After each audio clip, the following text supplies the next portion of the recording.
वसंत मोरे यांच्याकडून पुणे बस स्थानकाची पाहणी करण्यात आलेली आहे। पुणे बस स्थानकावर स्वारगेट इथं झालेल्या अत्याचारानंतर वसंत मोरे आज पुन्हा एकदा पुण्यातील बस स्थानकाची पाहणी करतायत।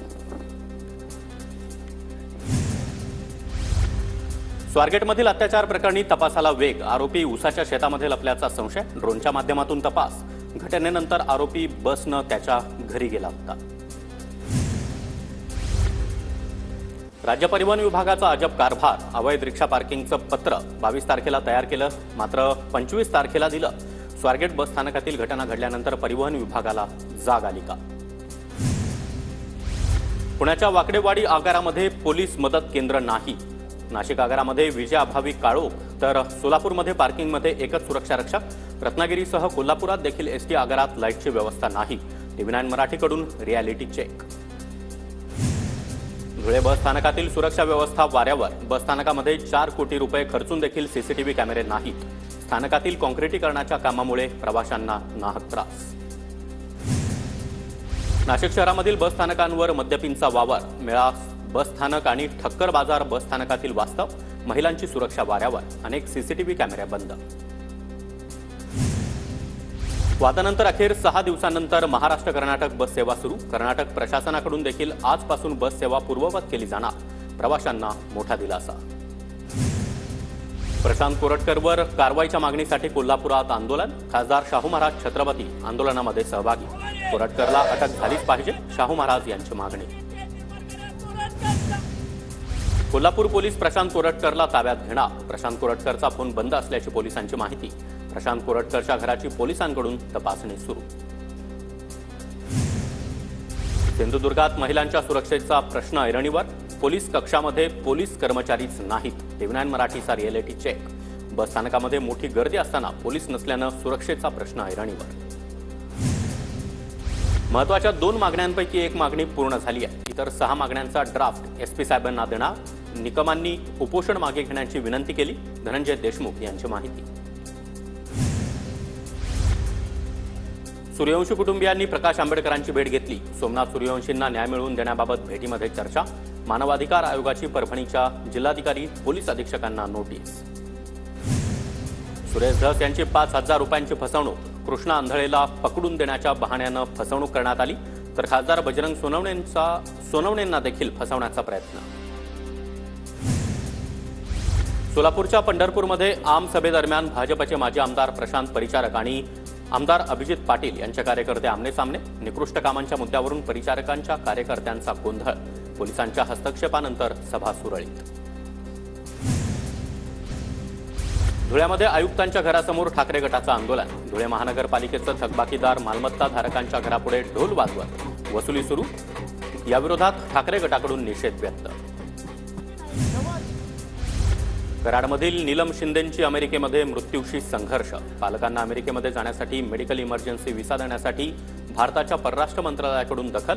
नीलम शिंदे यांच्या वडिलांना लवकर व्हिसा मिळावा यासाठी परराष्ट्र खात्याची अमेरिकन सरकारला विनंती।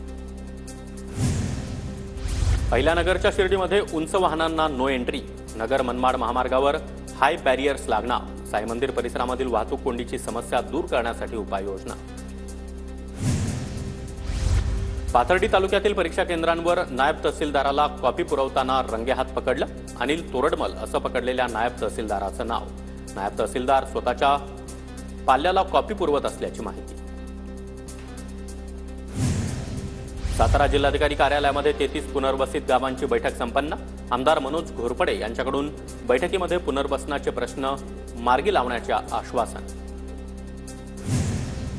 अकोला जिल्ह्यामध्ये ट्रॅक्टरमधून शेतमजुरांचा जीवघेणा प्रवास, अकोट तालुक्यातील पणज रुईखेड मार्गावरील प्रकार, मालवाहू वाहनात देखील बसायला जागाच नसल्याचं चित्र। अलिबाग एसटी बस स्थानकाजवळ बसची दुचाकीला धडक, धडकेमध्ये दुचाकीस्वार जागीच ठार। घटनेमुळे ग्रामस्थ संतापले, एसटी बस सेवा बंद, बस स्थानकाला छावणीचं स्वरूप। अहिल्यानगरमध्ये थकीत बिलासाठी ठेकेदार आक्रमक, जिल्हा सार्वजनिक बांधकाम विभागासमोर आंदोलन। चिपळूणमध्ये अनधिकृत टपऱ्यांवर नगर परिषदेचा हातोडा, एसटी डेपो बाजूच्या बाजारपेठेमध्ये गटारावर बांधलेले शेड हटवण्याचं काम सुरू, पोलीस बंदोबस्तामध्ये कारवाई। एसटी गटारामध्ये घुसल्याच्या अपघातानंतर नगरपालिका ॲक्शन मोडवर। उन्हाची तीव्रता वाढल्यानं अहिल्यानगरच्या शिर्डीमध्ये उन्हापासून रक्षणासाठी साईबाबा मंदिर संस्थांकडून उपाययोजना. संस्थांकडून भाविकांसाठी मंडप आणि पायांना चटके बसू नये यासाठी मॅटची व्यवस्था.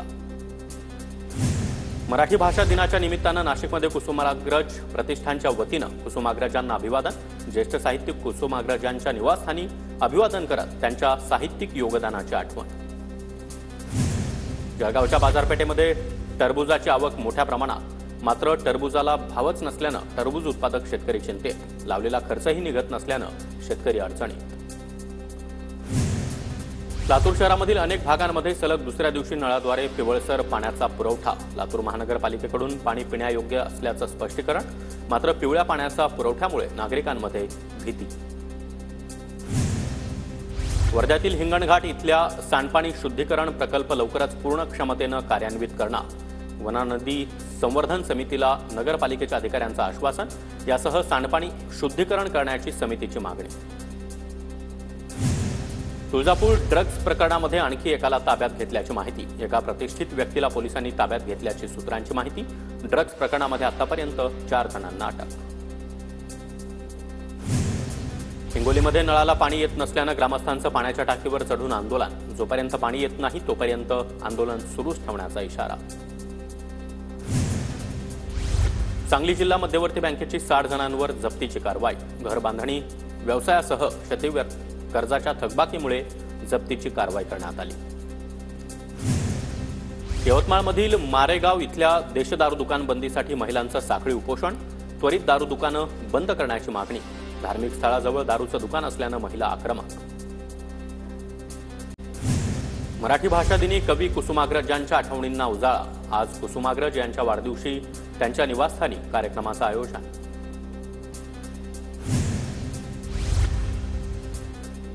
जालना तालुक्यामधील पाहे गावात 2 दिवसीय शंकरपट स्पर्धा उत्साहात संपन्न. विविध ठिकाणाहून बैलगाडा प्रेमी स्पर्धेमध्ये सहभागी. बैलगाडा शर्यतीचा थरार पाहण्यासाठी मोठी गर्दी. परभणीच्या जिंतूर तालुक्यातील बोरी इथं शंकरपटाचा थरार रंगला. 100 बैलजोड्यांचा सहभाग. शंकरपट पाहण्यासाठी परिसरातील ग्रामस्थांची मोठी गर्दी. चाळीसगावमध्ये रंगली बैलगाडा शर्यत. मोठ्या संख्येनं बैलगाडा प्रेमींचा शर्यतीमध्ये सहभाग. विजेत्यांना लाखो रुपयांचं बक्षीस. परभणीमध्ये ट्रॅक्टरच्या 2 ट्रॉलीद्वारे सर्रास ऊसाची वाहतूक. त्यामुळे अपघातांची संख्या देखील वाढली. वाहतूक विभागाचं मात्र याकडे दुर्लक्ष. डबल ट्रॉलीतून वाहतुकीस सध्या बंदीची मागणी. लातूर जिल्ह्यामध्ये तूर हमीभाव केंद्राला केंद्र सरकारकडून 30 दिवसांची मुदतवाढ. शेतकऱ्यांची मात्र हमीभाव केंद्राकडे पाठ. लातूर जिल्ह्यामध्ये केवळ 526 शेतकऱ्यांची नोंदणी. आडत बाजारामध्ये तूर विकण्याला शेतकऱ्यांची पसंती. अमरावतीमध्ये शासकीय तूर खरेदीसाठी नोंदणी. मात्र अद्याप खरेदीची आदेश नाहीत. नाईलाजानं शेतकऱ्यांवर खासगी बाजारामध्ये तूर विकण्याची वेळ. त्यामुळे शेतकऱ्यांचं प्रति क्विंटल 500 रुपयांचं नुकसान. तात्काळ शासकीय तूर खरेदी सुरू करण्याची मागणी. यवतमाळमध्ये हरभऱ्याचे दर 400 रुपयांनी घसरले. शासकीय खरेदीला अद्याप सुरुवात नाही. त्यामुळे शेतकऱ्यांवर खासगी व्यापाऱ्यांकडे हरभरा विकण्याची वेळ. खासगी बाजारामध्ये हरभऱ्याला कवडीमोल भाव. नांदेडच्या नायगावमध्ये शॉर्ट सर्किटमुळे घराला आग. संसार उपयोगी साहित्य जळून खाक. आगीमध्ये लाखो रुपयांचं नुकसान. इंस्टाग्रामवर धमकीचं रील करणाऱ्या इचलकरंजीच्या फाळकूट दादाला कोल्हापूर पोलिसांचा दणका. गुन्हे अन्वेषण शाखेनं समज दिली. रील करणाऱ्या ओंकार जगदाळेनं माफीही मागितली. शेवगाव तालुक्यामधील बोदेगाव परिसरामध्ये अफूच्या झाडांची लागवड. 4 गुंठ्यामध्ये अफूच्या 953 झाडांची लागवड केल्याची माहिती समोर. तर बोंडे असलेले 39 किलोचे अफू देखील जप्त. आरोपी गणेश नवनाथ घोरतळेला अटक. महाराष्ट्रामध्ये नावी ॲपचा नवा घोटाळा. धाराशिव जिल्ह्यातील ढोकीमध्ये घोटाळ्याचं सेंटर पॉइंट. मोबाईल रिचार्ज ऑफरचा आमिष दाखवत अनेकांची लाखो रुपयांची फसवणूक.